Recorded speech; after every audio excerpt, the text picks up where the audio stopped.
This is Kingdom Warrior. I'm your host, Andrea Beam, and every episode we bring you powerful conversations with bold business owners, passionate young adults, and overcomers who have turned their toughest battles into breakthrough moments. We dive into practical business strategies, leadership insights, and the mindset that fuels resilience, so that you can overcome obstacles and scale your calling with confidence. If this speaks to you, hit subscribe now on your favorite platform so you never miss an episode, and share it with someone who needs a shot of bold faith and courage today. Welcome to another episode of the Kingdom Warrior podcast. Today, I am excited to share with you our newest guest, Jared Kugler, who is right here, sort of next to me, but in Indiana, next to me on the screen. And you guys, the testimony that he's going to share with you guys today is a powerful one. So I hope you have a long drive ahead of you and you get to just plug in and lock in and listen to what he has to share. So Jared is a two-time author. He has authored both Anchored in Scripture and Hidden on Purpose, which we will talk about more in this podcast as well, and where you can get those books. He is currently a directional driller, which actually is a little bit terrifying when you actually learn what they do. It sounds scary to me. And he also has a calling to be a pastor. And so he is using his testimony in that calling and stepping forward in obedience. And so we're going to have a great conversation today, and you guys are going to get to hear some amazing things that God has done in Jared's life. So Jared, welcome on board. Thanks for having me. Absolutely. So I want to just start out with, we talked about really being able to share your testimony today, and there is a lot to your testimony. And so I want to kind of give you an opportunity to just start with wherever you feel like starting in your testimony, and maybe just share with us kind of what the beginning of your life was like how did everything kind of begin for Jared, and what was life like growing up for you, and maybe go from there. All right. So I would say that one of the biggest things that just my whole life started out as, and I'm actually, like we've discussed before, I'm writing a third book now, but it's really crucial in my story because, our lives start where our memories start. You know what I mean? So yes, it started at birth, but for most people, I mean, it starts at that age you remember. And the age that I remember is about 2 years old, maybe a little over 2 years old. Yeah. It's very unusual to remember back then, but I would say that the memories probably come because of the traumatizing of it. And it was with my father. And we lived in South Carolina, and my mom and them split up, and she moved back to Indiana. Well, he would come back and visit back and forth. And I remember going on fishing trips with him at 2 years old, and there being like stepping stones out in the water. And, fishing was huge with him. And over the next 2 years, he would come back and forth to Indiana to get me. And then when I was 4 years old, we were coming back from South Carolina. He was bringing me back to Indiana to drop me off at my mom's. And so many things happened in that trip that set the whole stage for my life going forward for so many years. And one of the things that was real big was something was different. He was really quiet during this ride back to Indiana.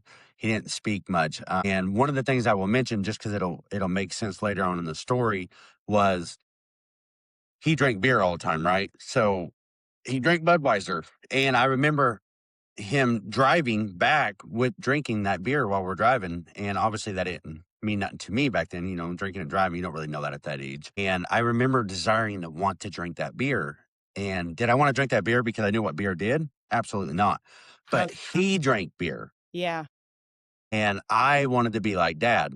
And I remember I sat there for, I don't know how long, but I remember I contemplated in my little mind, how do I ask my dad to have a drink of his beer? And I remember I finally did. And he's like, yeah, here you go. And he gave me a drink of his beer. And you wouldn't think that at that age, we don't think about stuff that we do a lot, especially as kids. And what that did is that set the stage later on for a powerful addiction that got a hold of me. That's a root. Mm-hmm. That's where it started, because I associated it with goodness Yeah. and pleasure and Yeah. acceptance and stuff like that. And Yeah. It was something you were sharing with your dad. yeah, absolutely. And it was a very rare moment. And I say rare because it was one of the few that would, that wouldn't go forward in the future. So we make that drive back from South Carolina and we get to Indiana, and then he drops me off, and he didn't say bye or anything this time.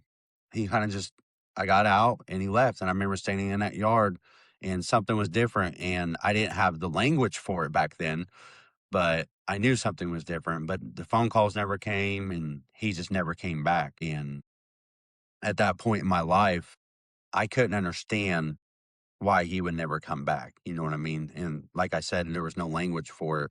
There was just all these emotions. And I remember being very sad at 4 years old, but I became very angry, real angry with my father and really with everybody because of what he has done.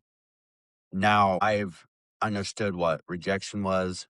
I've understood what abandonment was and the trust issues and the pain and the anger that came from that.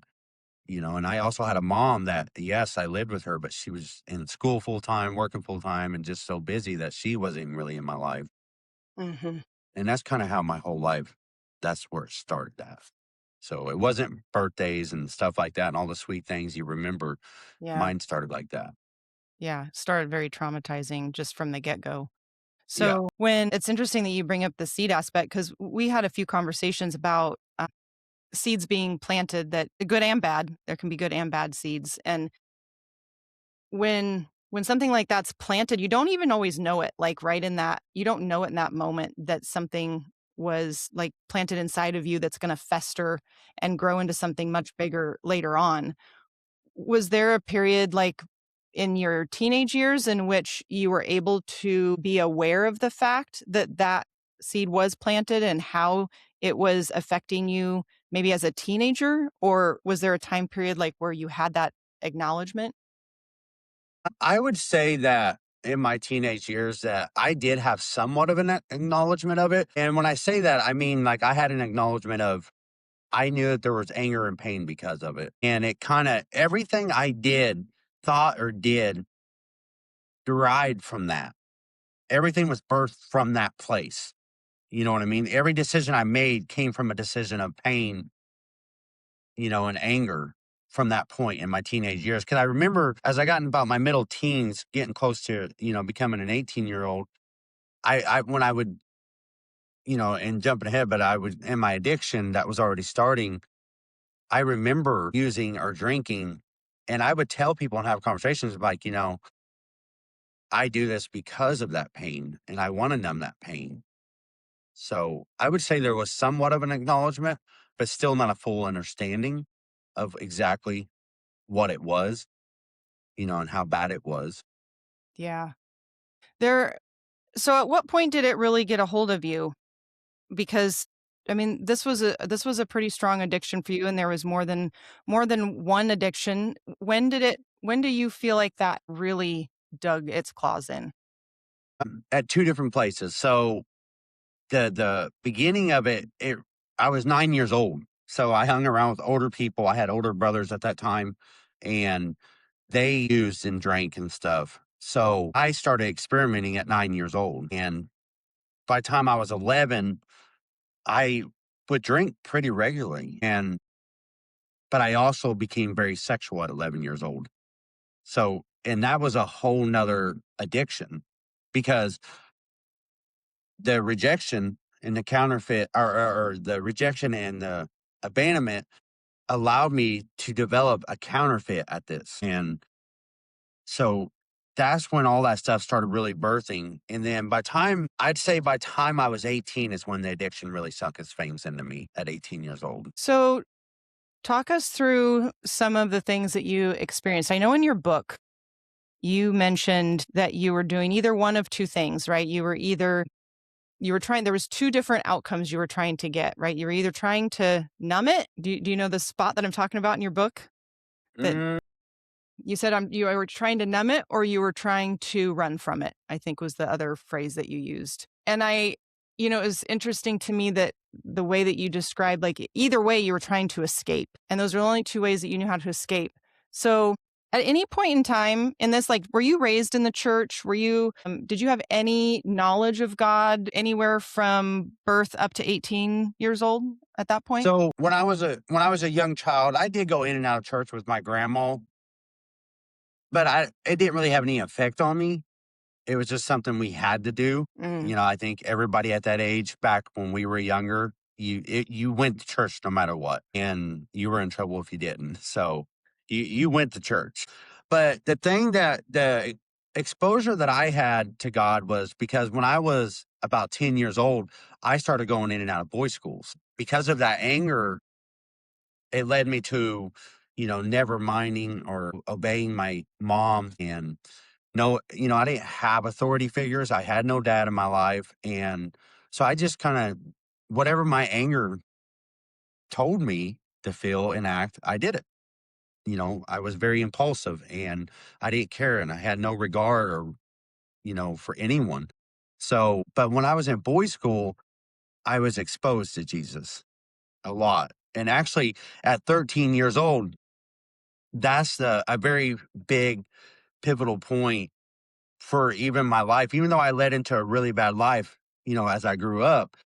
At 13 years old, when I was in boys' school one day, we went to a public church and we usually don't do that. And when I went to this First Christian church, I remember them. It was such a powerful sermon, as much as I can understand at 13, and especially being the way I was raised and the way I thought. This pastor just talked about Jesus in a way that was just, I didn't fully believe it, but the way he talked about Jesus is exactly what I needed. And I remember that day. Now, can I sit here and say that I fully got saved? I don't know, because my life going forward, as we get into it, it does not look like a man that was saved by no means. But does it look like a little boy whose heart, as best as it could, loved a God that he heard about in Jesus? Absolutely. So it's kind of like, it always makes me think when I look back now and think about it, I think about David. David still did some pretty bad stuff, but he always had a heart after God. And from that point, I got saved and baptized that day. And like I said, I don't know how much it stuck or how real it was, but I know that I had a heart for him because what that preacher talked about on that stage, I needed because it was everything I didn't have in my life. It was another seed that was planted. Absolutely. Yeah, Yeah. yeah. So, you're in and out of boys' homes. Mhm. You turn 18, and actually, I may be jumping ahead here a little bit. Is there anything else during the teenage years that you wanna share, or do you wanna jump to 18 and go forward? Well, yeah, I do want to share a couple things because from 16 to 18, there were some big life changing events that happened in my life. So when I was 16, because I was sexual at a young age, was, I had my first son and she was 16 too as well. But we lost him at birth.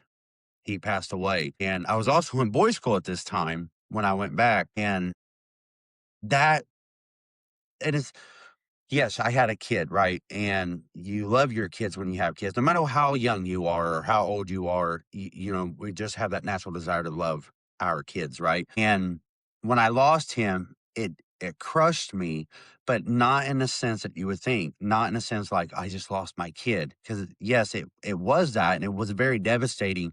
But for me at that time, you got to understand, I was still a kid. 16, you're a kid still. You're not an adult. As much as we'd like to think that we are, we're not. And True. my anger, but see, now you got to understand from 13 to 16, the thoughts that I had about this great God, this was when the enemy came in, is like, look what he's allowed to happen to you. And I was so angry with God because to me, that was my first chance to be loved unconditional. And why do I say that? Because even though my father abandoned me and even though my mom wasn't there for me, I loved them.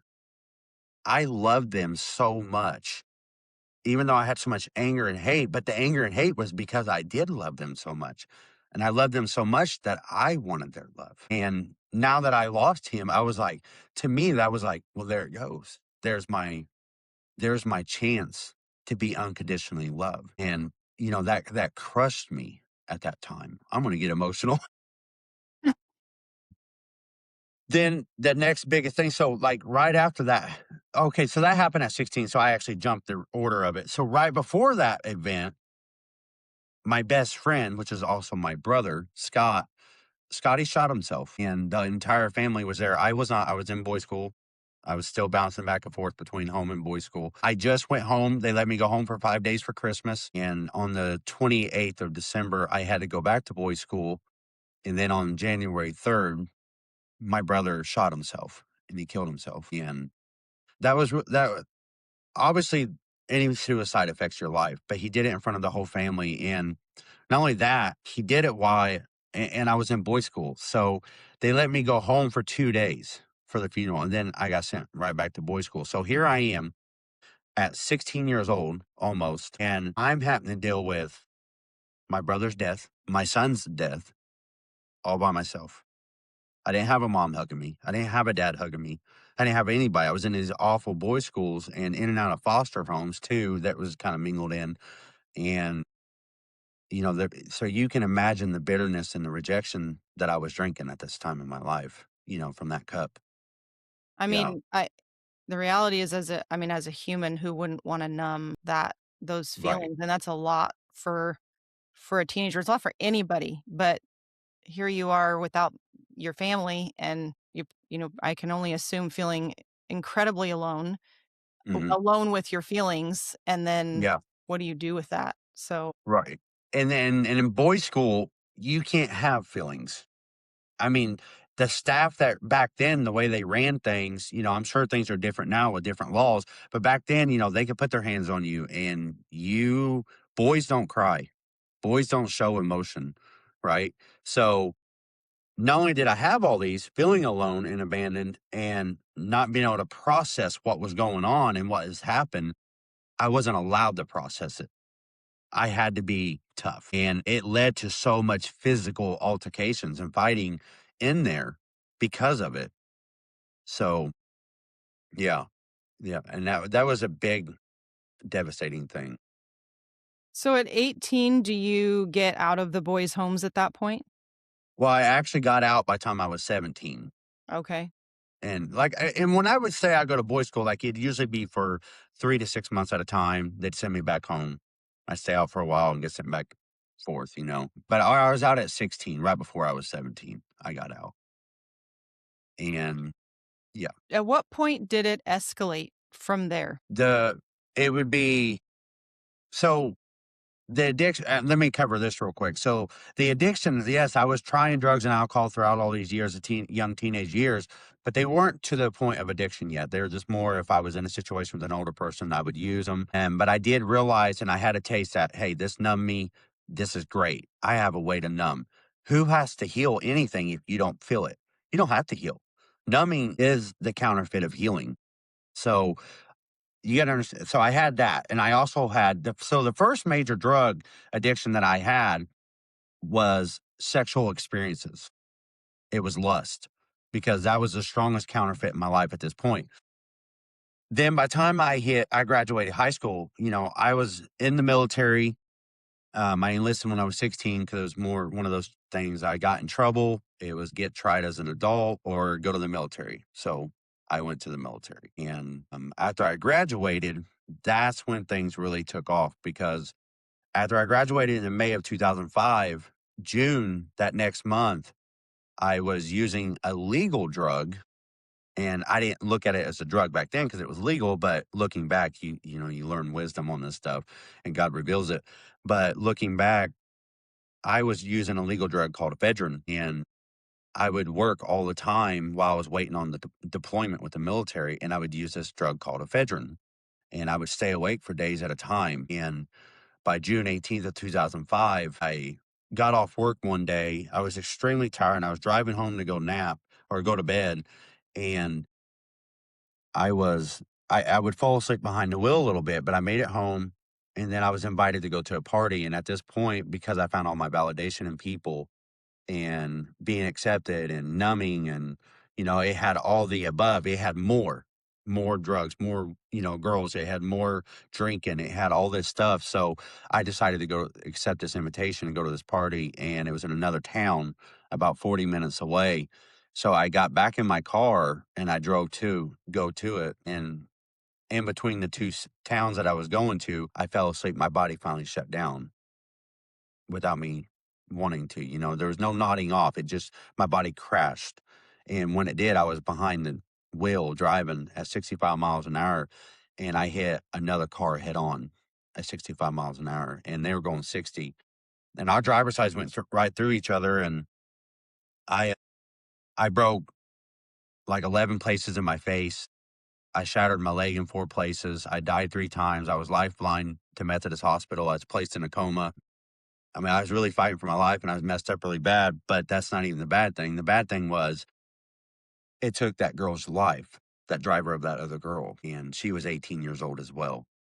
Her name was Amy, and that was a big turning point for me because now, knowing when I came out of that coma, not only am I dealing with a death of a young girl because of my driving, I was also in a place where I can't walk. I can't even talk, which I was supposed to never walk or talk again. I'm on all these pain pills for like 18 months straight. And then by the time they decided that I didn't need to be on pain medicine no more, well, here I am left with pain and addiction to pills because of how long the length of the time that I was on it. And now life has caught back up to me. My military career's gone. I'm dealing with this girl's death. I still have all my issues from childhood.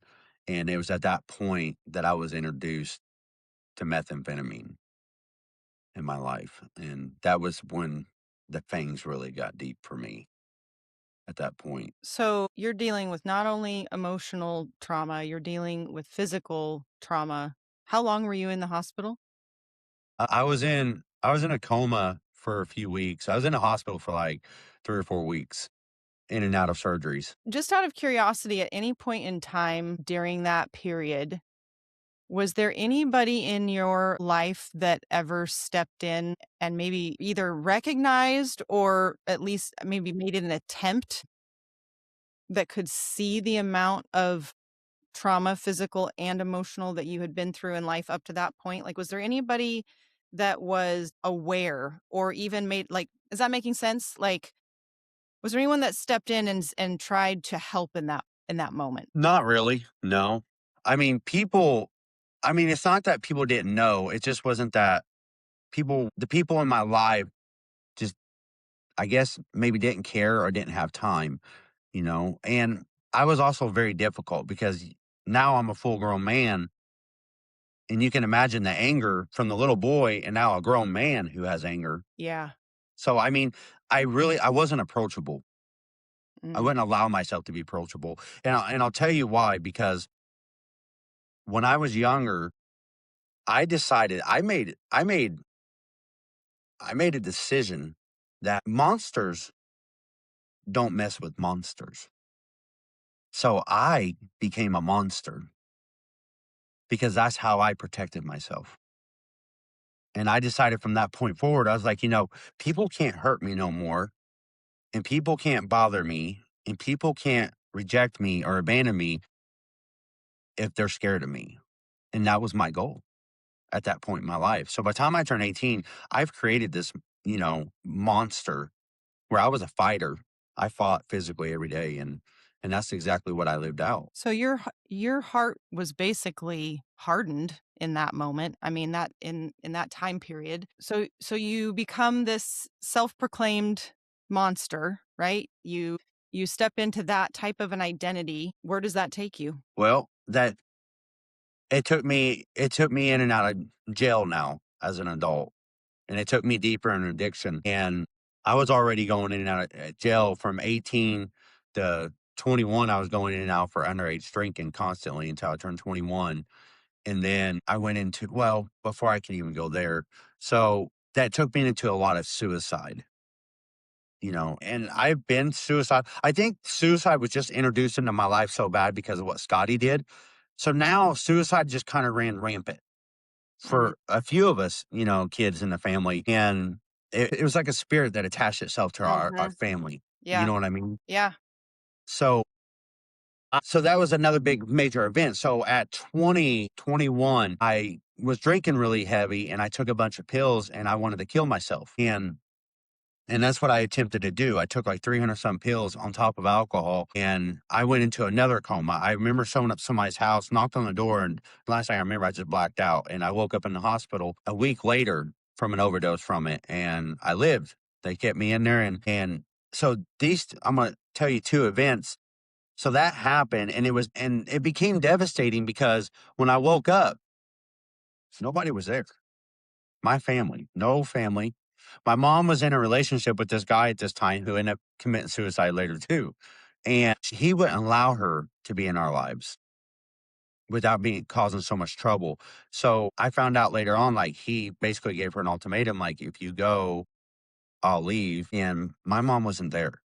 Nobody was there. So when I woke up, that feeling of being abandoned and rejected just deepened because I'm less like, am I so bad that not one person would show up, you know? Um, and then and after that week, one person, and see, God did send somebody. A pastor from a church came, him and his wife once, and I don't really remember their visitation. I just know that they came. And looking back, that was probably just God, meeting my heart where it was. But after that, I ended up trying to commit suicide another time. And when I did, I was in a coma for about a week on this one too. It was a drug overdose. And I was in such bad condition, I was on life support on this one. I mean, for 3 days, I was on life support. And my mom got in contact with my father in South Carolina. So you got to understand, I haven't seen my father um, in like I saw him once when I was 13, and I kinda skipped that because it didn't really play too much of a role, but at this point, it's been another 10 years, so I saw him at 4, 13, and then 2021. And my mom called him and got a hold of him, was like, "Look, your son's on, life support. I don't even know if you can make it, but if you wish to even see your son in case he does die, you might wanna come."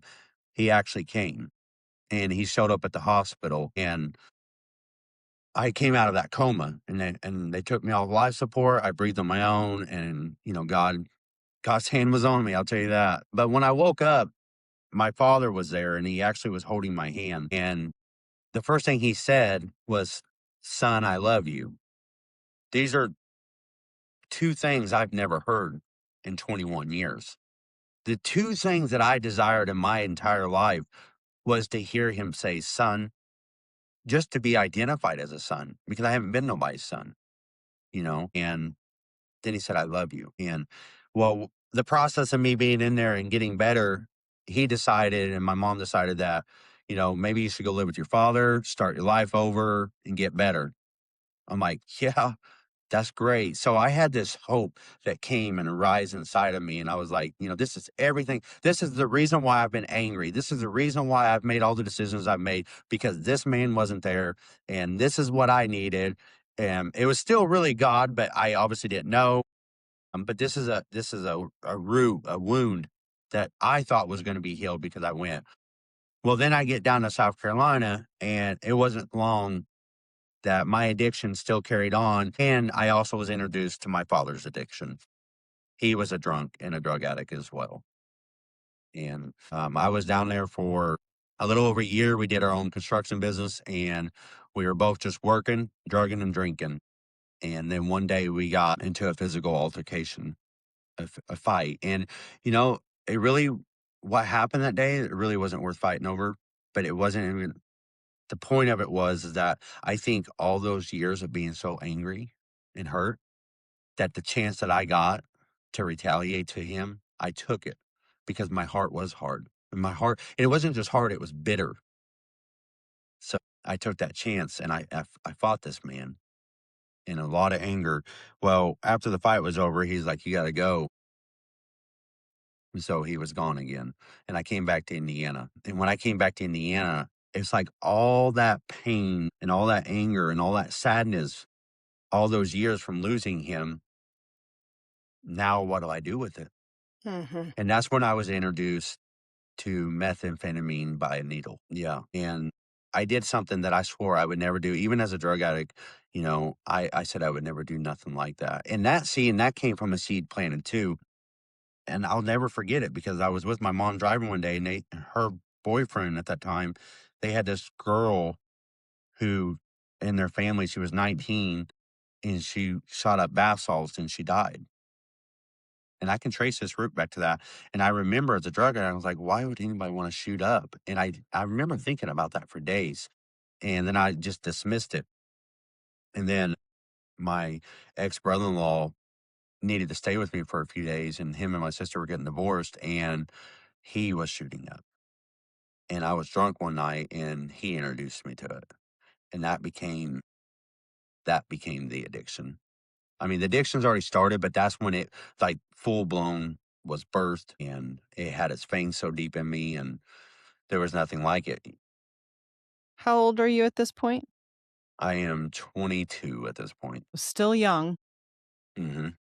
And now you're in the full throes of a very heavy addiction. What was the first thing that ever caught your attention to think, gosh, I need to do something. I need to change. I need to try to heal or get better. Was there a trigger point for that? Yes. Well, yeah, after I started using drugs like that intravenously, I realized pretty quick into it that this was I remember sitting and having a conversation with somebody. I was like, this is a river I don't want to go down because this river's gonna be hard to come back up once you go down it. And I did realize that at that time. And then I did quit for a while, and then I would still use drugs, but I just didn't do it like that. And then I was married and ended up in a divorce. And at that point, I lost all my care again. And I went back to it.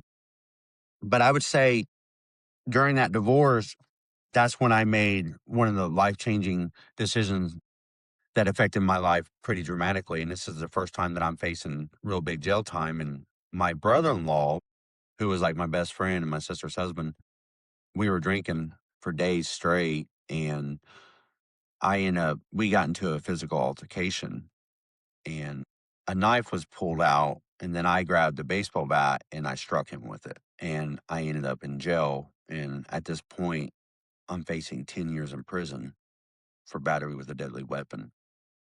And it was at that point that I realized something had to change. So it takes a pretty big thing there to get your attention, but that wasn't the thing that actually I don't want to jump ahead too far because that wasn't the thing that actually brought you back to God.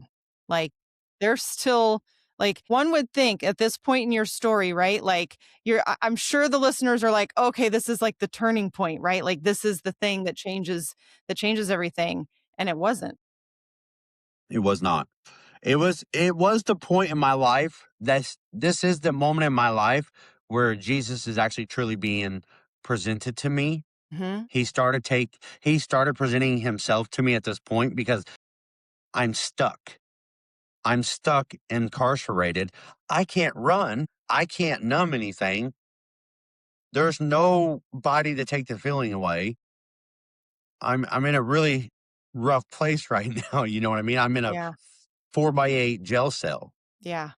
And that's when God started being introduced into my life. And I say it like that. I don't say Jesus. I say God because that's when God was introduced into my life. It's later on it's when Jesus was introduced, but it was God, and just stuff about him and who he was, and you know because I didn't have a choice. So you're facing this 10-year sentence. What happens with the sentence? Well, what I didn't mention is while I'm facing this 10-year sentence, and this is where this is where the hope is too. So during this time that led up to this incident, me hitting this man with a bat, I also was out on bond in a whole nother county with 5 charges against police officers because I was drunk one day and I got into a fist fight with them all. So now, and there's like 20 years on each of these accounts for hitting a police officer. And I'm out on bond for that. And I'm out on bond in this county that I hit this man in for another fight that I was in. And because that's that anger controlled me, basically, when that anger said, do, I did.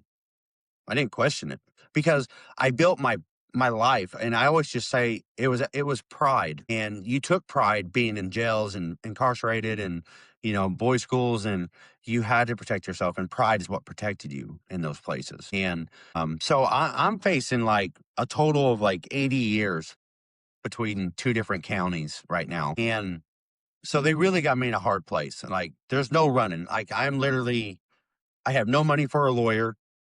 I have no leg to stand on. I have a rap sheet like this since I was 9 years old, in and out of these places. And they offered me a plea agreement. They're like, look, because in this place I had two different felony charges for two different altercations.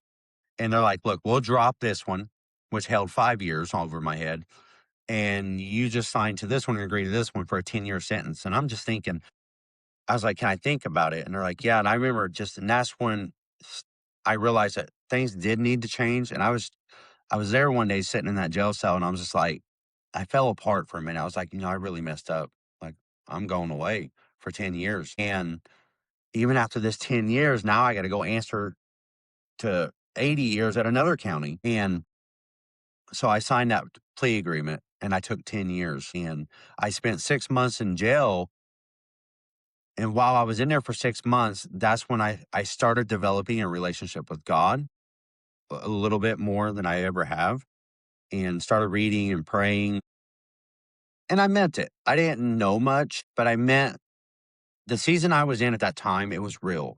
Mhm. And I remember just giving it to God and asking Him to take care of it for me. I said, Lord, I know I don't deserve it. I said, I'm never gonna get out. And I can't. And I knew at that point that there was a reason why God wanted to reach me. I didn't know exactly what it was, but I knew that He has something for me. It was just in my spirit. And I pled to that. And then I did 6 months in jail, and then I modified it. So instead of going to prison, I got to go to work release for 14 months.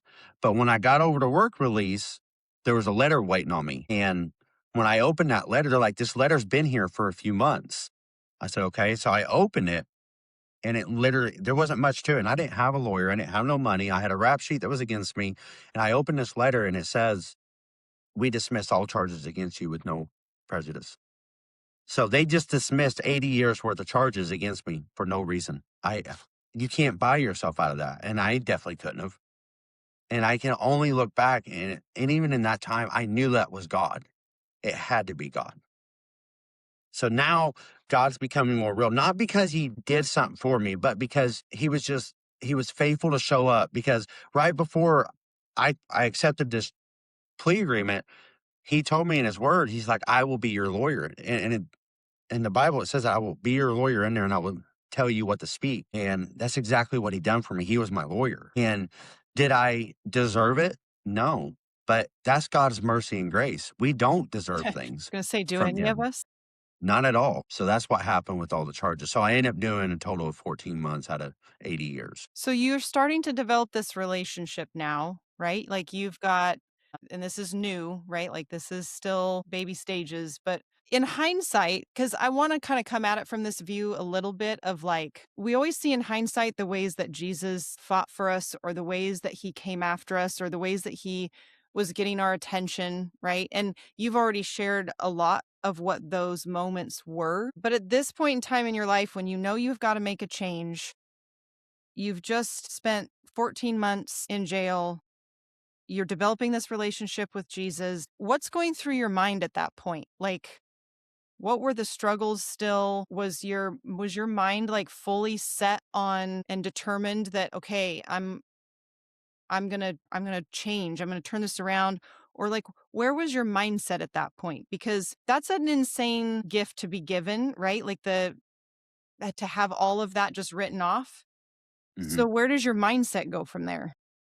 Well, I would like to say that, my mind surrendered to God and everything was great. But the problem is now, see, this is where the enemy came in, and he kills, steals, and destroys things, right? But what happened was, because of that pardon that God graced me with, I now believe that God, in order to believe and love and trust God, that means God does things for me. Mm. Hmm. And when I got out of there, I started going to church and I started living a life, but then life was still lifing and bad things were still happening. And looking back, it was because I was sowing bad things. But to me at that time, it's like, okay, where's God? Like, why am I going through a divorce, Lord? I prayed for my wife. I prayed for this marriage to last.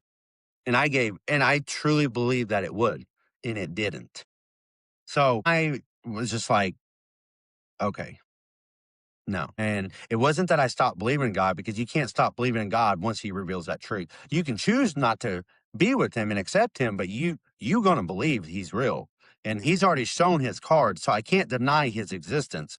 But I was angry and I was mad at him. So I basically turned my back on him and said, you know what? Hey, thanks for helping me out. I got this. And I went back to my addiction. I went back to everything I've ever known because I lost everything I cared about and I didn't care no more. And then that's when the second part of my life started from that point on, which is, I guess, pretty major. Yeah, and I love the second part because this is where I feel like the power of what God has done in your life is just it's so enormous. Like if your story up to this point hasn't gotten someone's attention, I don't know what would. And and yet we're not even to the like now we're heading into like the good part. So keep going on your journey here cuz Yeah, hope definitely. everybody's listening. Yeah. So, okay. So now I'm divorced. I'm back in addiction. Life is a mess. And I hit a place where life was like my mom and her boyfriend, they had this old garage out in the woods. It was just a garage, not insulated, not a good garage. I moved into it because I was addicted. I could be out in the woods.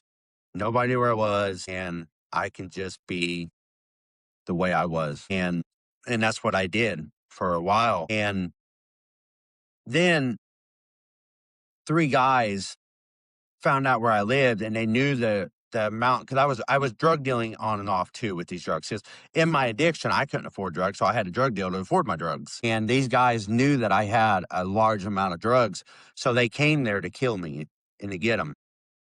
And I had to run for my life that night. And when I say I ran for my life, I literally had to run. I went through the side of the wall of the garage and I had to get away. And I made it to my mom's. I didn't stop running until I got there. And I got in a car, and that poor woman, she drove me around for 8 hours. I wouldn't let her stop because I was afraid of what would happen if I stopped. And so at this point, I'm like, you know what? I got to quit drugs. I got to get out of this life. What do I do? Well, I had a younger sister who's like 10 years younger than me. She was living in Indianapolis, Indiana, and she was going to college, living there, and she needed a roommate. And because her roommate moved out, and I was like, Mom's like, go live with your sister, start your life over. And that's what I did. I was like, great, that's what I'm going to do. And I left that night and I never returned back. So, and people listening are probably like, great, this guy's finally going to get it together. I didn't. I get to Indianapolis, Indiana, and I find a job to start working. Then I was introduced to bartending. And yeah, and I bartended for several years there. And I just drank all the time. I found the drugs again in this town. And that's exactly what I did. I drugged and drank, and I was lost. But this is the first biggest point that God has to get my attention.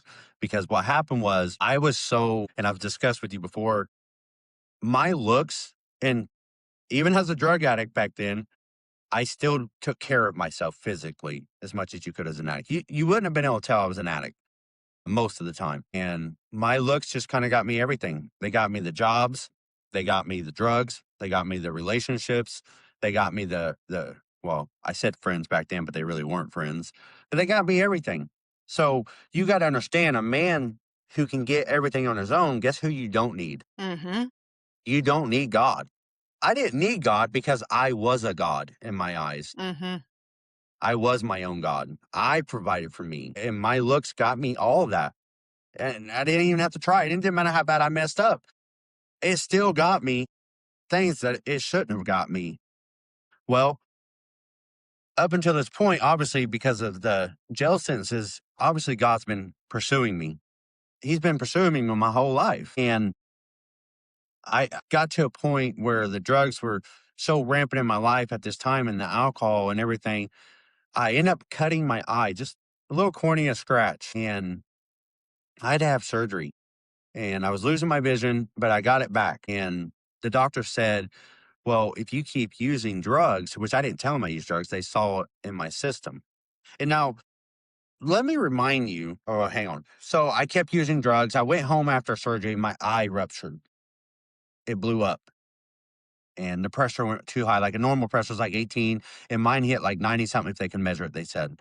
So I lose my vision. Well, when I lost my vision, so during this whole time of losing my vision and getting all these surgeries, which I don't know if anybody could afford, I didn't have to pay nothing. The doctors worked on me for free because I was young and they really didn't want me to lose my vision.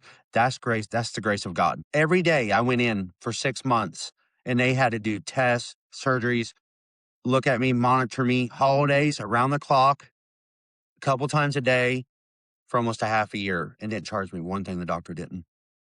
Why? Because the grace of God. The grace of God put it on his heart not to. And looking back, it's yeah, I was broke. I wouldn't have been able to pay it, but that's not the point. It's not because I was broke. It's because God was showing me still at this time that he was with me. And but that this is a really good thing. It sucked because it led into a deep depression because now that I'm blind in one eye, I'm no longer getting the attention that I got. It no longer gives me the jobs that it got. It just didn't get me everything that it used to get me.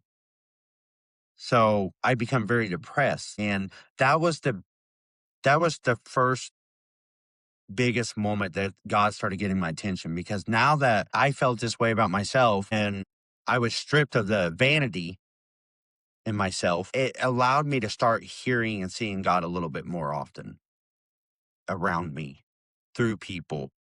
I could hear things that I couldn't hear before. I could see things that I couldn't see before. The irony is not lost on me that it took you losing sight in your eye to be able to hear God. Sometimes you got to lose things in order to gain things. And I lost physical eyesight in one eye, but I started gaining spiritual eyes. So with gaining this, it's like, yes, Jared's finally seeing, Jared, he ain't so blind. And I'm sure the listeners like, it's about time. And it was, right? But I wasn't done yet. So I feel like when they say, but wait, there's more. there's definitely more. I actually leave Indianapolis and I had everything there. I left everything, cars, houses. I left with the clothes on my back. And I remember sitting downtown one day and I called my mom. I said, just come and get me. I said, I need to get sober. I said, I'm tired of living this way. I need to. And at this point, he's working on my heart. He's working on it, like the conviction but I could tell that he loved me so much because up until this point, I could see his hand, but I just did not want to surrender. I had this attitude like, I will never, listen, I will never bow down on my knee to anybody. The pride in me, I will never do it, not even to God himself. And that's how I lived. Well, I come out of Indy and I'm starting to get sober. And then I started not getting sober. And in 2020, when COVID hit, I I was so bad in drugs again and I was bartending still and they shut down all the bars. So now I'm jobless, I'm drugged out, I'm lost. I don't know what I'm going to do. And that's when God put it on my heart to start getting sober again. And he's just stayed patient with me. And I went to rehab. I started going to rehabs for a little while. For Not just any rehabs, right? Like how many did you go to? Was it 5? 5. I've been to 5 rehabs. Yep. But at that time in 2020, I went to 3 rehabs back to back. Literally, I was in one for 21 days out of 28 days, and then I left. And then I was in another one and I didn't stay there very long either. And then I went to another one for 60 days and then I left. And when I left these, I stayed in a little hotel. And I really, at this point, God is teaching me also dependence on him looking back, I lived in a hotel, I had no license, I had no car. I lived in one town and I had a job in another one, so I was fully dependent on someone picking me up, whether they went to work every day or not. But I was in solitude. At this point, isolation started, a holy isolation started happening, and I started learning who God was. And that's when God really gripped my heart, that year of solitude, of being stuck between just work and one place because I couldn't go anywhere. I didn't have no way at this time. So the ones that you were leaving, why were you leaving them? I left them because I couldn't handle my bad decisions that I've made.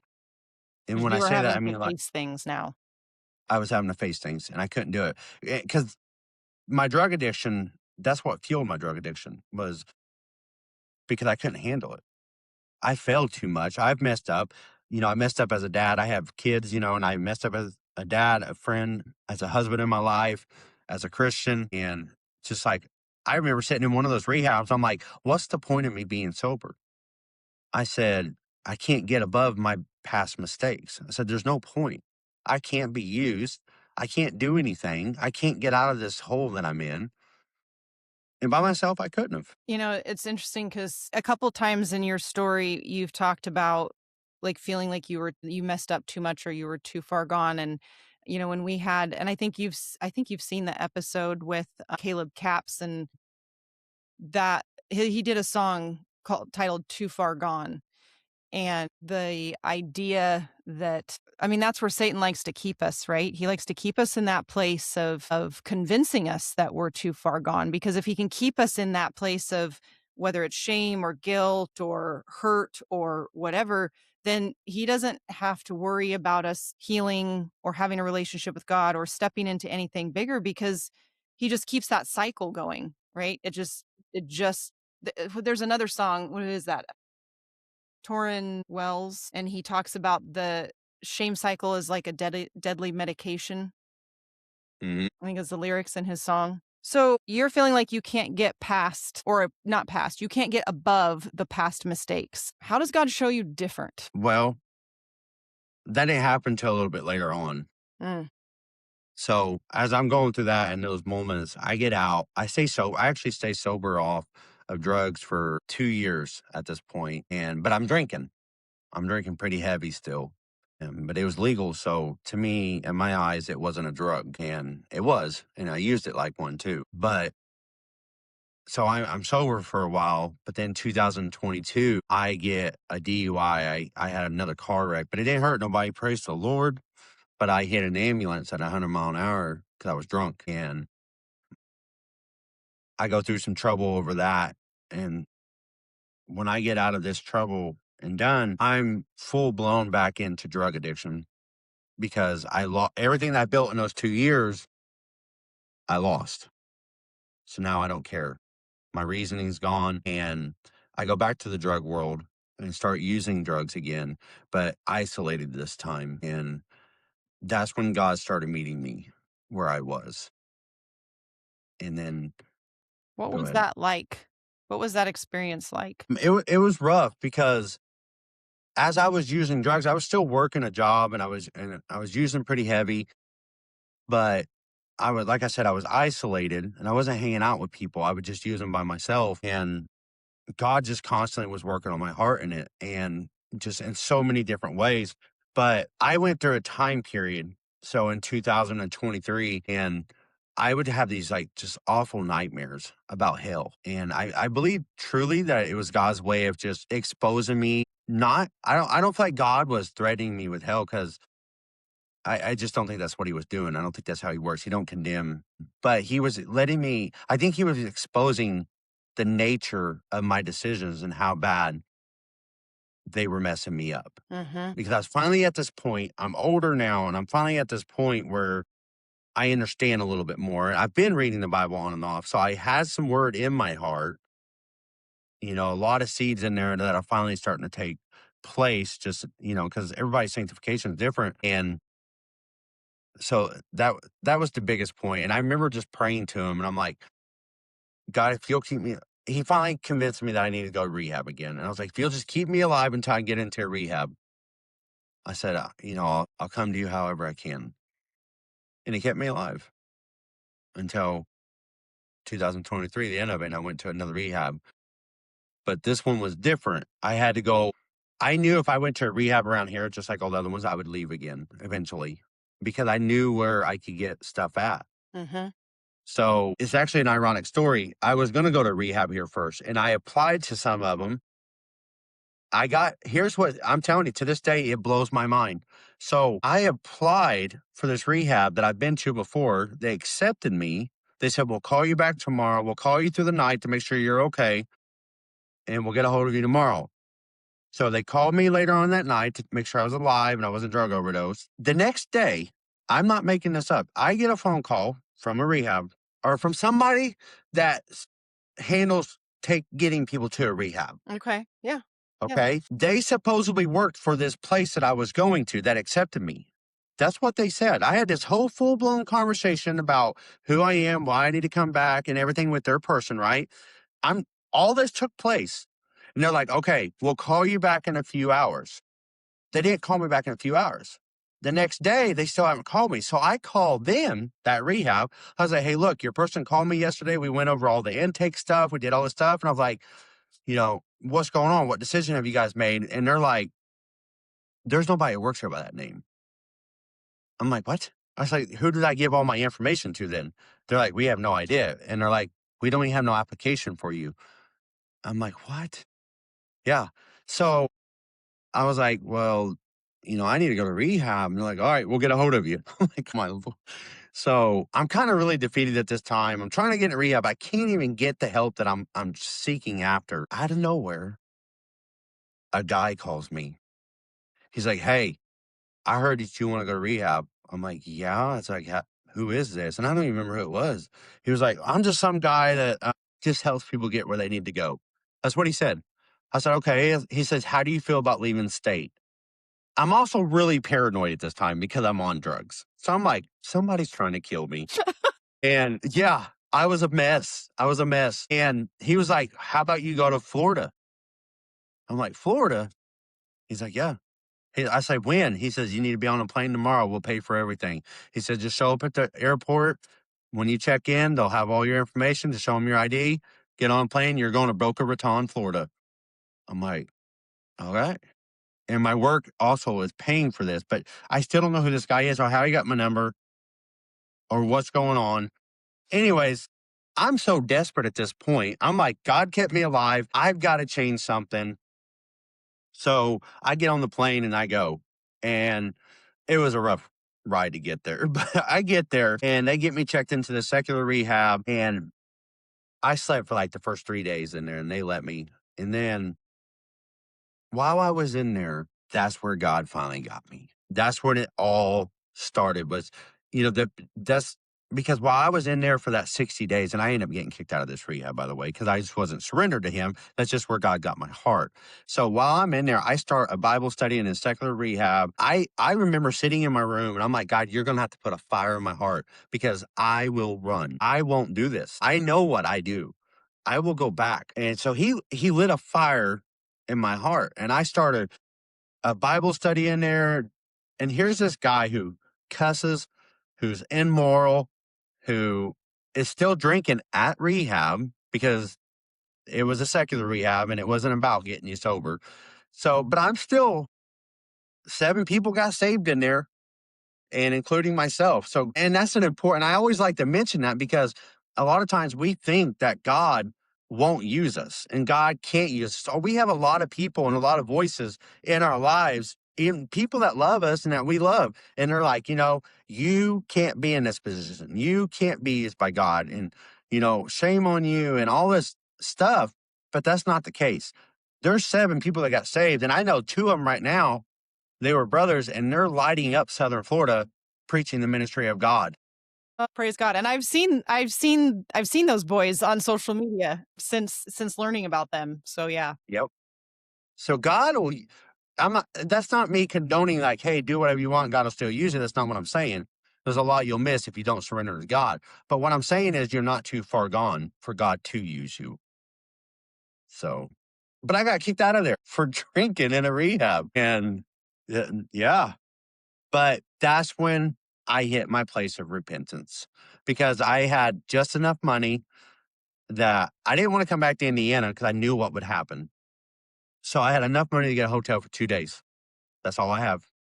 So I get a hotel in Fort Lauderdale, Florida. I'm in there.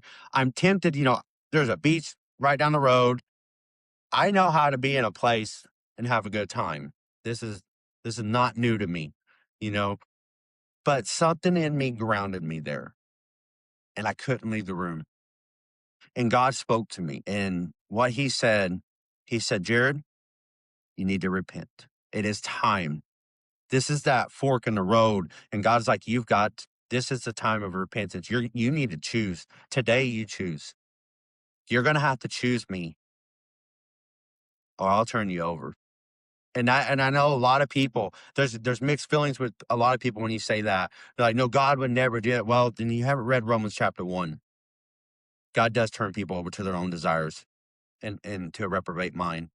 A mind, and that's a mind without Christ. Now, you got to understand, all the way up until this point, even in the middle of all the addiction, all the pain, all the anger, and all the bad stuff, I had a mind of Christ still. It didn't look like a mind of Christ, but Christ was there. I wasn't hardened to the point where I did not think of him.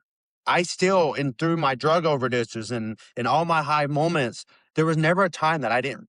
When I knew I was in deep mud, I'd cry out to him because my heart wasn't so hardened that I didn't want to not cry out to him. I knew I still needed a God. This is good. You know what I mean? But God met me in that hotel room. He says, you got to choose. This is done. We're done with this. So you repent, or I'll let you go. And I remember, gonna get me crying again. I remember sitting there. It was so real. It was the realest voice I've ever heard. And I don't mean in an audible way. When God speaks, we don't have to hear his words like me and you are hearing right now, or the listeners are hearing. When God speaks, your whole body feels it. Your whole spirit feels it. Everything good and bad inside of you is rocked to the core when God speaks like that. And I remember I just collapsed on that bed and I had tears running down and I couldn't even breathe because I knew how serious this moment was. Something had to change or I was going to go to a place that I was not going to be able to come back from. So the thing I asked him, I said, what do I have to do? He says, show me you repent. And I was like, I don't know how to. He's like, you're going to have to make some dramatic changes in your life and I will give you the capacity to do that. He goes, Jared, I give my children capacity to follow my instructions, to live surrender to my will. You don't have to do it on your own. I will give you the capacity, the grace to be able to do it. And I said, Lord, if I don't go back home, I'm going to lose my car. I'm going to lose my truck. I'm going to lose my job. Even though my life was falling apart and it was trash, but this is all I could think about. I'm like, Yeah. well, a trash life with all those things are better than a trash life without anything. And I'm like, God, I will lose everything. And he was just silent. And then he's like, repent. I said, what do you want me to do? And then on my phone, out of nowhere, I don't know how in the world it happened, a notification comes through for this Faith Farm Ministries in Florida. And it's a faith based men's program. And it's like spiritual boot camp. And I called this place. I was like, hey, I need to get in here right now. And they're like, you got to do an application. And it was free because you work in this place.